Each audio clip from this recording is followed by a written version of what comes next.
मंडप सजी थी लेकिन नहीं आई बारात, मेहंदी रची लेकिन नहीं उठी डोली।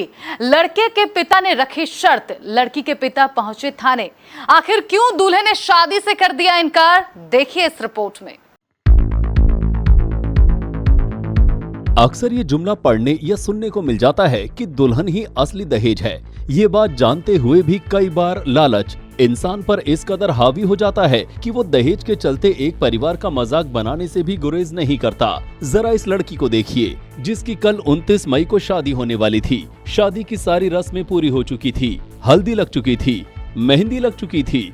शादी के लिए खाने पीने से लेकर पंडाल का इंतजाम इस बेटी के माता पिता ने अपनी हैसियत से बढ़कर किया। शादी के लिए मैरिज हॉल बुक हो चुका था, डीजे भी था, लजीज पकवान तैयार हो रहे थे, मंडप सज चुका था, दुल्हन भी तैयार थी, 7 फेरे होने ही वाले थे।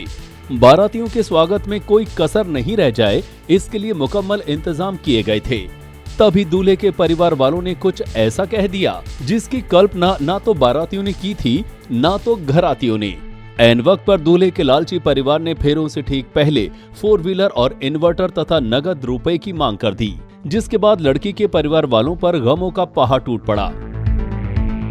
दुल्हन के पिता मोहम्मद हारून का कहना है कि उन्होंने शादी के पहले भी पूरा दान दहेज दिया था।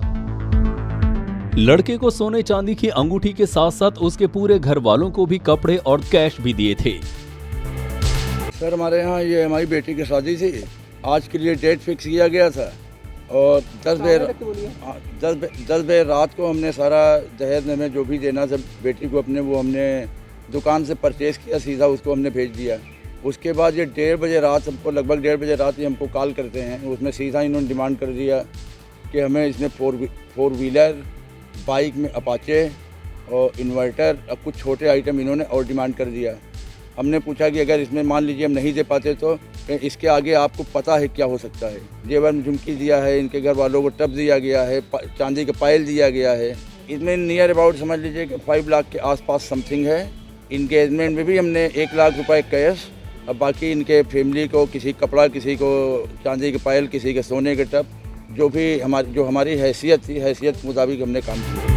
लेकिन लड़के वाले जैसे दहेज के भूखे थे। दुल्हन के पिता मिन्नतें करते रहे कि शादी टूटी तो समाज में नाक कट जाएगी, लेकिन लड़के के घर वालों पर इसका कोई असर नहीं हुआ। पता नहीं किस गुरूर में चूर थे लड़के वाले, आखिरकार बारात नहीं आई और लड़की का सब कुछ लुट गया। ये पूरा मामला यूपी के प्रयागराज जिला के हल्दी खुर्द मुंगारी करछना गांव का है। यहाँ के रहने वाले वरिष्ठ पत्रकार मोहम्मद हारून ने अपनी बेटी फातिमा की शादी भोलपुर में मोहम्मद आजाद के बेटे आशु से तय की थी। बकायदा कार्ड छपवा कर बंटवा दिए गए, सभी रिश्तेदारों को न्योता दे दिया गया। शादी की जगह बुक हो चुकी थी। दुल्हन के जोड़े में पिया के नाम की मेहंदी लगाकर दुल्हन बारात आने का इंतजार कर रही थी, लेकिन दहेज के चलते मचे बवाल ने एक परिवार की खुशियों को जहां काफूर कर दिया, तो वहीं शादी पर हुए लाखों के खर्च का भी दहेज के लालचियों ने नुकसान कर दिया।